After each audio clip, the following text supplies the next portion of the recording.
And we're live. Welcome. I want to welcome all of you tuning in to Planet Hog. I am your Supreme High Chancellor, Hog. Now, really what this is, I've been a big fan of podcasts on YouTube and stuff like that, and I enjoy the background noise. I'm one of those that just put something on and, go do some shit. So, this is me contributing. No, but yeah. So, this initially was going to be a podcast on my thoughts about the NFL because I'm a big football fan. And I made a lot of predictions last year, most of which came through. But now I have no one to thump my chest to and be like, see, I told you. So that's what this was supposed to be. Now, monkey wrench. The NFL's on their horse shit right now, so I'm done for now. I'm done with the NFL for now. But it seemed apropos to drop episode 1 of whatever this is on, the weekend of NFL kickoff. Like I said, I've been a long time football fan. Dallas Cowboys from when I was, I think, at least 5 till now. And, it's unfortunate to see the game go the way it's gone. But basically my stance is, once it got political and you got these guys making, metric ass tons of money, also somehow claiming some sort of victimhood, I just can't, I'm sorry. And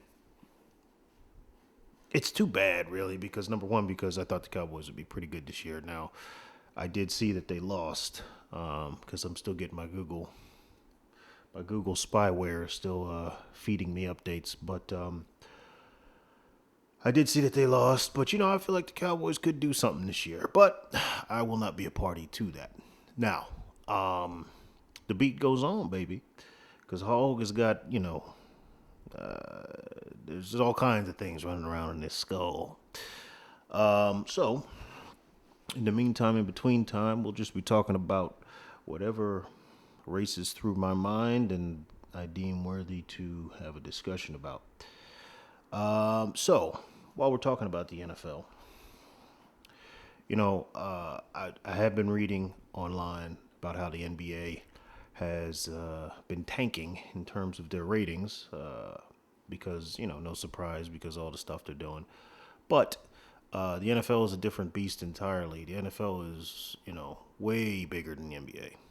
So that beast is probably going to take a little while for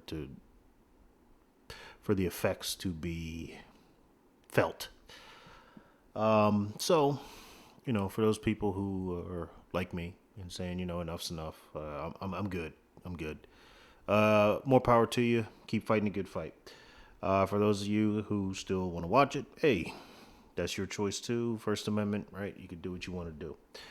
But understand this isn't a one-off for me. This has been a slow build up to this process. And by that I mean this. I can recall somewhat vaguely around the 2000s where you started hearing these reports of, because they started, there started to be more female reporters and they were complaining about feeling uncomfortable going in the guys' locker room for interviews and stuff like that. Some of you who are old enough may remember that. But they started complaining about, the guys making them feel uncomfortable when they go in the locker room.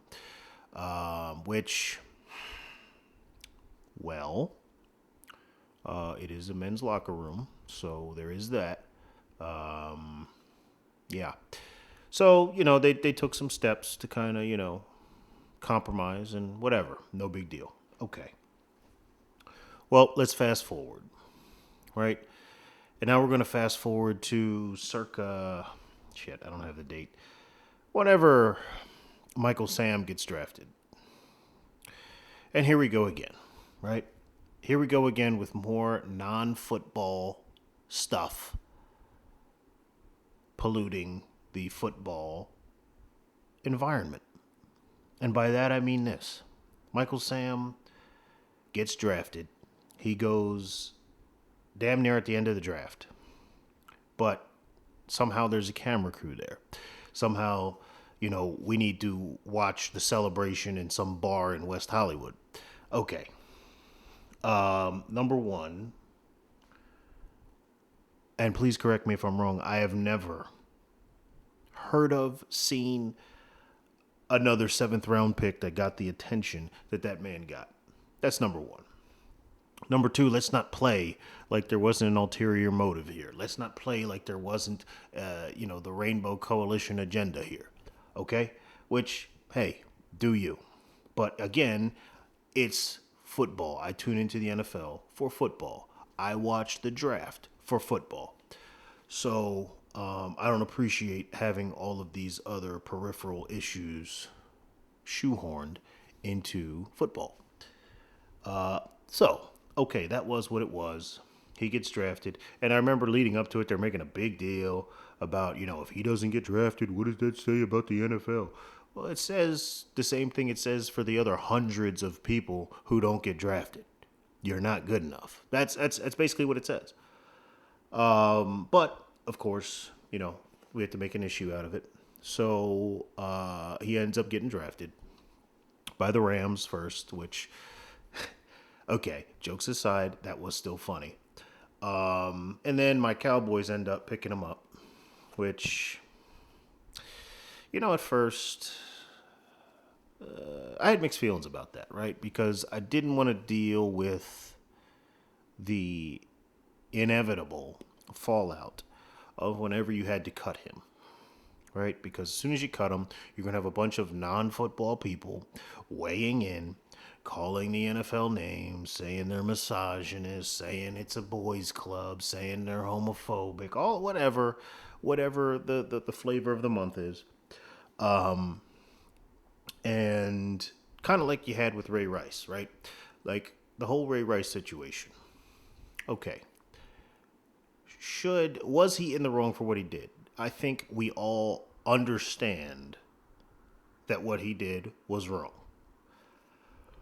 What my problem is, and was, and continues to be, are these non-football people who, for all intents and purposes, hate football. I mean, if we're going to be 100% real, these people can't stand football because it's a male sport.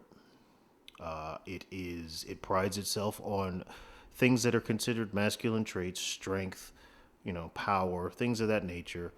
It's violent. And it ties itself, or at least it did until recent times, to American values, patriotic American values, right?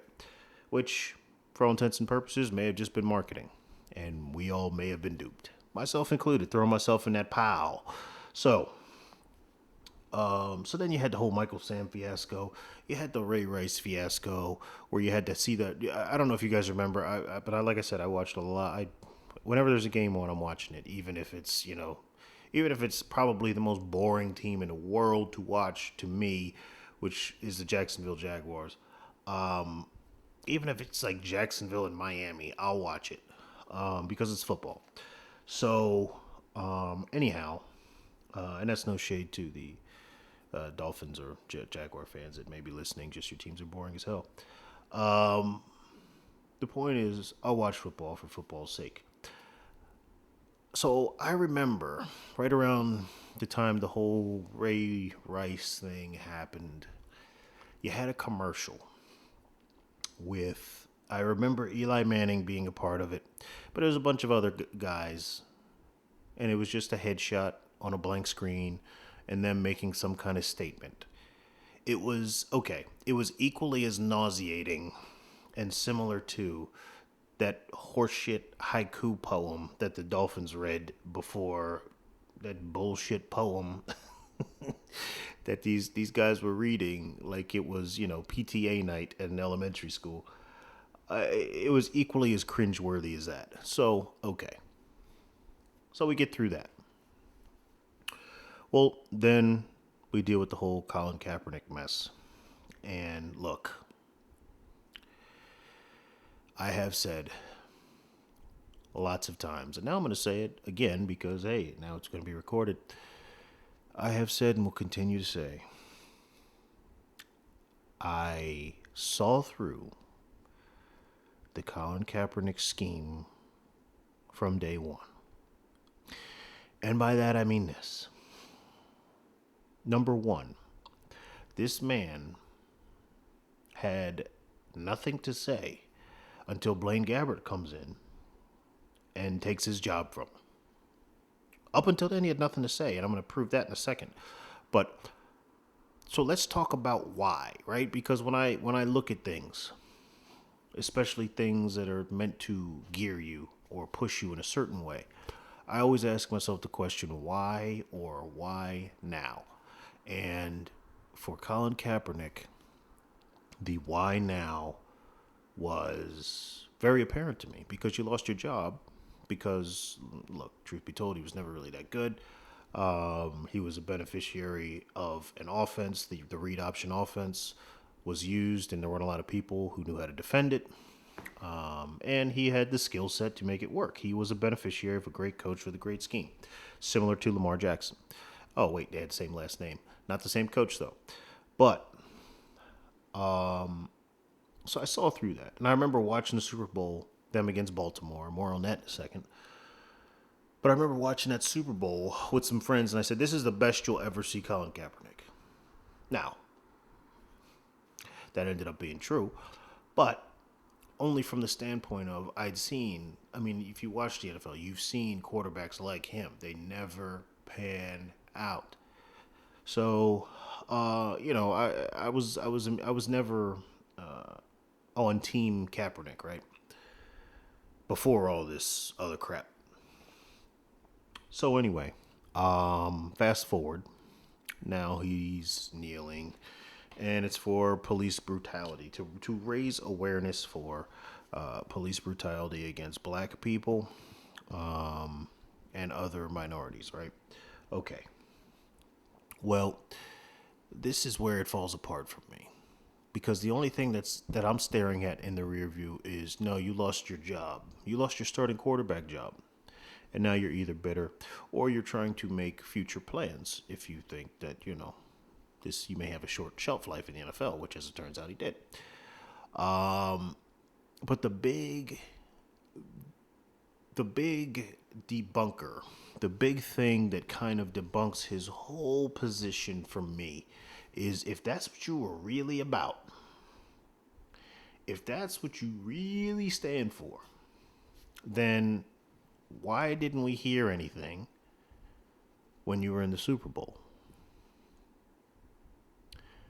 Because, correct me if I'm wrong, but right before the Super Bowl, there's this media phenomenon that goes on for 5 days, where they put cameras in front of you and ask you all kinds of just questions ranging from the game. Then they kind of lighten it up a little bit and things become a little loose, and they start asking you just random, useless facts about yourself. It's basically just open mic time. Seems like a good time to bring up this issue, if that's what you really believe. Seems like this is a good time to talk about, hey, you know what? Instead of telling you about, who my favorite Power Ranger is, let's talk about, which, by the way, mine was the black one. And that's not racial. He had an axe. It's all about the weaponry. We could talk about Power Rangers later, though. So, instead of talking about that, why not bring up police brutality? If that's how you really feel, why not bring up the tenuous relationship, or the kind of tumultuous relationship between police and certain communities? Why not bring that up if that's what you are really all about? And if that's not good enough, what about when you got drafted? There's microphones in front of your face then. So my point is, there were plenty of times for him to bring this up before he lost his job. And that's where the whole thing kind of fell apart for me. Now, admittedly, number one, full disclosure, the whole thing falls apart for me on its face because I'm not a believer.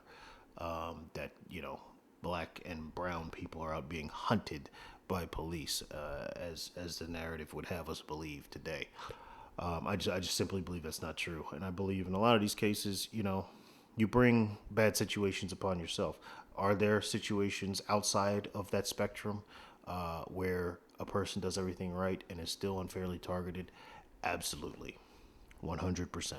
It just doesn't happen nearly as much as we're being led to believe. That's all. But anyway, moving back to the NFL. So, okay, I endured the whole Colin Kaepernick thing, right? Because it's all for football. Because all the while, mind you, football, it seems like almost every other year, there's some kind of attack on the game, right? So, leading me to my next point, and the next straw in this pile was the whole we need to soften the game up. The game's too brutal. Okay. No one is saying that football isn't brutal. It is a very brutal sport. That's part of what makes it so entertaining. But my problem is you have these outside people, these soccer moms, these other outside people who they themselves are not fans. They themselves have no interest in the game.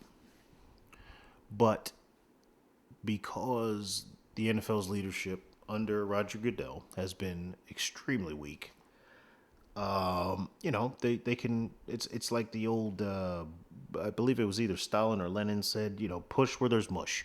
Guess what? There was mush, so they pushed, and that's what continues to happen because the NFL, the NBA, most of these things are mushy. They're afraid of hurting somebody's feelings, so they'll just cave in.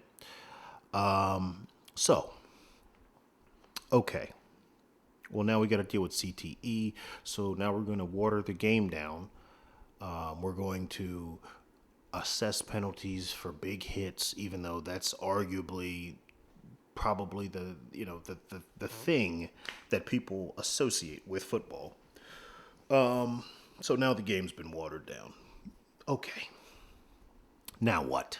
Well, let's fast forward to sometime around last off season, and you had Bruce Arians.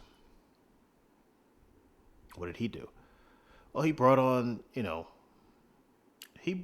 some broad, some well, she's definitely very mannish. But he brought her on to be a consultant for his team, and which in and of itself, right? In and of itself, with people like me, and what you will come to see if this shit doesn't get taken down, or if I continue to do this, which I'm feeling pretty good right now, pretty good. What you'll come to find about me is there's always something driving this. It's just not, oh, it's a woman, so I hate it. No, it's because you can almost smell that it's not because she's the best. It's not because she was the most qualified candidate. As a matter of fact, Bruce Arians was quoted as saying when they asked him, why did you bring this woman on? I believe his response was, because it's time. Okay, so what that told me right there is she wasn't the most qualified. Right? Because if she was the most qualified, you'd say because she was the most qualified. Instead, you said it was time. It's time that we bring someone in that's not male. Okay, well, fantastic. You as a philanthropist, whatever award, you got it. Congratulations. But it was another straw for me. Because here we go again, shoehorning in stuff with football that has nothing to do with football. Right?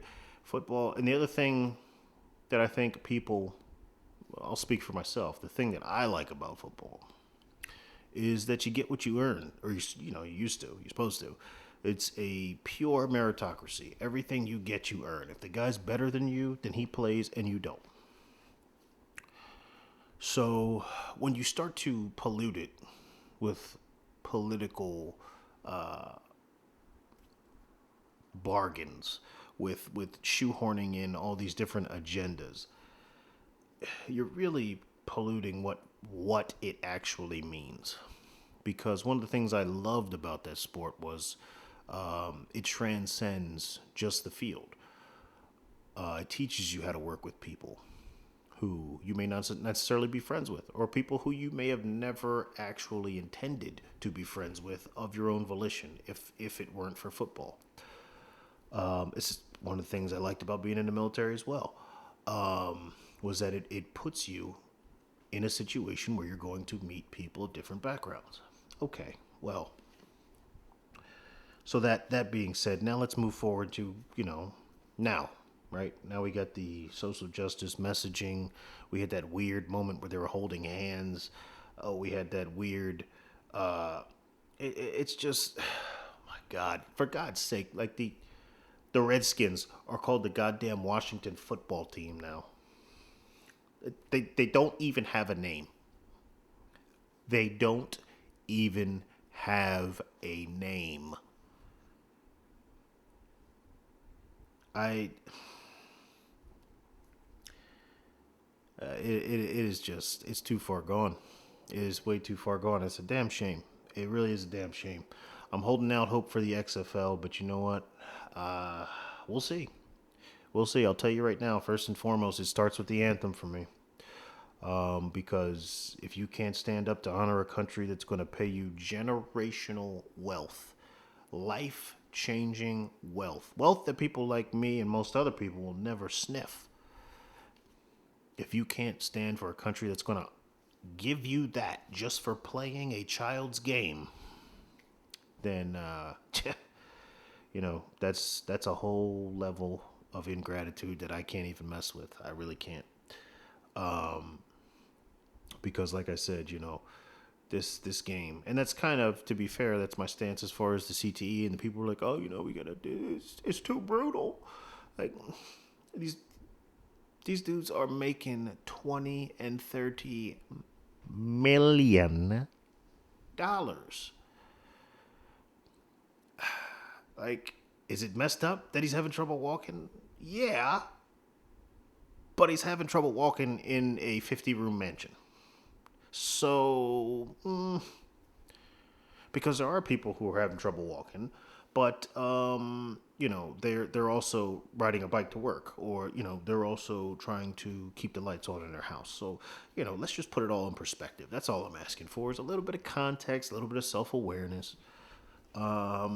But yeah, so as far as the XFL goes, man, if they started off right, then I'm all for it. But if they pull any of this BS that the NFL has, then I don't know. I guess I'm running out of sports. I really am. I guess I'm gonna have to learn hockey. Because baseball was on that dumbass, and